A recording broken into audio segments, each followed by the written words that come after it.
Hello, bachcho. Let's read this question. So this question says the angular width of central maxima in a single slit diffraction pattern is 60 degree. The width of the slit is 1 micrometer. The slit is illuminated by monochromatic plane waves. If another slit of same width is made nearer it, okay. Young fringes can be observed on a slit placed at a distance of 50 centimeter from the slits. If the observed fringe width is 1 centimeter, then the slit separation distance, okay, that is distance between the center of each slit. हाँ ठीक है, चलिए ठीक है। इस question को अच्छे start करते हैं। आपको 4 ऑप्शन यहाँ पर गिवन किए हुए हैं। तो इस क्वेश्चन का की कॉन्सेप्ट आप देखिए बच्चों, यहाँ पर देखिए डायफ्रैक्शन के प्रिंसिपल का भी यूज हो रहा है, सिंगल स्लिट डायफ्रैक्शन। और उसके बाद देखिए एक स्लिट हम इसमें और बना रहे हैं, ठीक है, जो आपका कार्डबोर्ड होता है, ठीक है। और फिर आपका ये वाईडीएससी का एक्सपेरिमेंटल सेटअप बन जाएगा, ठीक है। तो डायफ्रैक्शन इंटरफेरेंस और वाईडीएससी और दोनों ही हो रहा है, ठीक है। तो डिफ्रैक्शन लिख लेते हैं, चलिए डिफ्रैक्शन मोर अप्रोप्रिएट इस क्वेश्चन का की कॉन्सेप्ट हो जाएगा, ठीक है। डायफ्रैक्शन और डायफ्रैक्शन अभी सिंगल स्लिट डायफ्रैक्शन ही है, ठीक है, हमारे कोर्स में। तो हमें सिंगल स्लिट डायफ्रैक्शन के बारे में पढ़ना है, ठीक है। अब बच्चों देखिए डायफ्रैक्शन होता क्या है। डायफ्रैक्शन का मतलब तो बेसिकली देखिए बुक कीपिंग डेफिनेशन तो यह है कि bending of ray of light around, ठीक है, into the corner of into the region of geometrical shadow, ठीक है। तो ये आपके डायफ्रैक्शन की, जैसे ये आपकी सिंगल स्लिट है, ठीक है, ये स्लिट है। इसकी विड्थ मान लीजिए मैं कितनी मान लेता हूँ, डी के इक्वल मान लेता हूँ। तो यहाँ पर देखिए आपको सिंगल, इसके कारण जो पैटर्न दिखता है ना, इस तरीके से डायफ्रैक्शन आता है। देखिए इस तरीके से ये आपका प्राइमरी मैक्सिमा आएगा, उसके बाद आपके यहाँ पर सेकेंडरी मैक्सिमा, ठीक है, ऐसे थर्ड, जैसे मैक्सिमम मिनिमा के पॉइंट्स आपको यहाँ पर मिलते रहते हैं, ठीक है। तो ये वाली जो डिस्टेंस होती है, मान लीजिए ये आपकी मैक्सिमा, ये आपका एंगुलर विड्थ हो जाएगी, ठीक है। ये आपका इतना एंगल आपका 60 डिग्री के इक्वल क्वेश्चन में से गिवन कर रखा है, वही है ना, angular width of the central maxima, ये आपका सेंट्रल मैक्सिमा है, ठीक है। इसके बाद ऐसे ही जाता रहेगा। सेंट्रल मैक्सिमम आपका 60 डिग्री का एंगल बना रहा है, यानी कि ये एंगल 60 डिग्री के इक्वल है, ठीक है। ये कंप्लीट एंगल आपका 60 डिग्री के इक्वल है।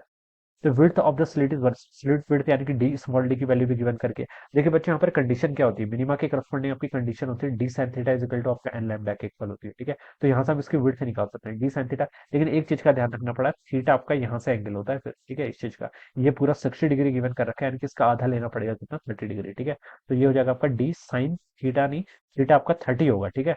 तो ये तो क्योंकि ये 60 तो पूरे हमें एंगुलर फ्रिंज विड्थ दे रखी है, ठीक है। हमें ये ओरिजिन है ना, इससे ऊपर वाली डिस्टेंस देखनी होती है। ये आपको डी साइन थीटा, ये जो थीटा होता है ये वाला होता है, जब हम इसका डेरिवेशन करते हैं तब ये चीज हमें यहाँ ध्यान रखनी पड़ती है।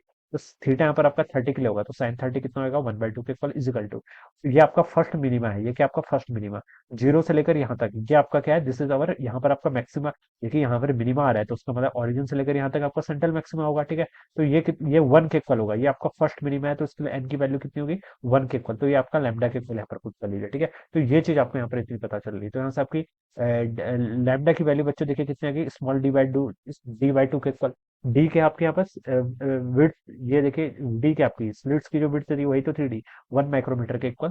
तो इसको आप लिख लीजिए, 1 माइक्रोमीटर को आप 1 × 10⁻⁶ मीटर लिख सकते हैं, डिवाइडेड बाय 2 हो जाएगा। तो ये बच्चों आपका यहाँ पर से क्या कैलकुलेट कर लिया आपने, वेवलेंथ यहाँ पर से आपने कैलकुलेट कर लिया, ठीक है, राइट के। अब क्या बोला गया, this slit is illuminated by monochromatic plane wave, ठीक है। If another slit of same width is made nearer it, अगर हम एक स्लिट और बना रहे हैं, ठीक है, विड्थ सेम है उसकी, young fringes can be observe on screen placed at A distance 50 centimetre from the slit, okay. अब हमने देखे क्या किया, एक स्लिट और यहाँ पर बना जिसके नियरर में ऐसे करके, ठीक है। अब हमें वाईडीएससी का सेटअप बनना है यहाँ पर, ठीक है। ये क्या बन गया आपका, पूरा वाईडीएससी का सेटअप बन गया, ठीक है। और यहाँ से यहाँ तक के डिस्टेंस को हम कैपिटल डी बोलते हैं, इसकी वैल्यू भी गिवन है शायद क्वेश्चन में। यह double fringes can be observe on the screen placed at A distance of 50 centimetre, यानी कि डी की वैल्यू कितनी है, 50 सेंटीमीटर, ये आपको गिवन कर रखा है, ठीक है।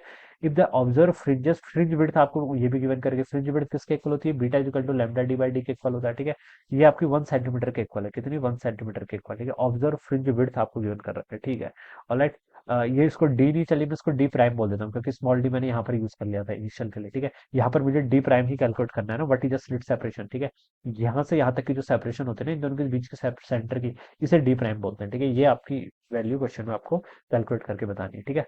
अब बच्चों देखिए मुझे यहाँ पर बीटा की वैल्यू गिवन कर रखी है, लैम्डा मैंने ठीक है, अब तो बहुत इजी हो गया ना। फिर देखिए ये टर्म है, आपको लैम्डा की वैल्यू आपने कैलकुलेट कर रखी है 1/2, यानी कि इसको लिख सकते हैं 0.5 इंटू 10⁻⁶, ये लैम्डा की वैल्यू पुट कर दी। कैपिटल डी क्या होती है, डिस्टेंस इनके बीच के, 50 सेंटीमीटर या फिर 0.5 मीटर लिख लो, डिवाइडेड बाय आपका कितना हो जाएगा, डी प्राइम। ये किसके इक्वल होगा, 1 सेंटीमीटर, यानी कि 10⁻² मीटर के इक्वल, ये वैल्यू आ जाएगी यहाँ से, ठीक है। तो डी प्राइम को बच्चों आप देखिए क्या लिखेंगे यहाँ से, 0.5 इंटू बच्चों 0.5 कर दो, तो ये कितना होगा आपका 0.25 के इक्वल, ठीक है। तो ये आपका 0.25 के इक्वल होगा, ठीक है, इंटू 10⁻⁶ तो इधर आ गया, 10⁻² इधर आके ऊपर आके +2 में हो जाएगा ये, ठीक है। तो ये आपका 0.25 इंटू 10⁻⁻⁴ ये इतना हो जाएगा आंसर, ठीक है।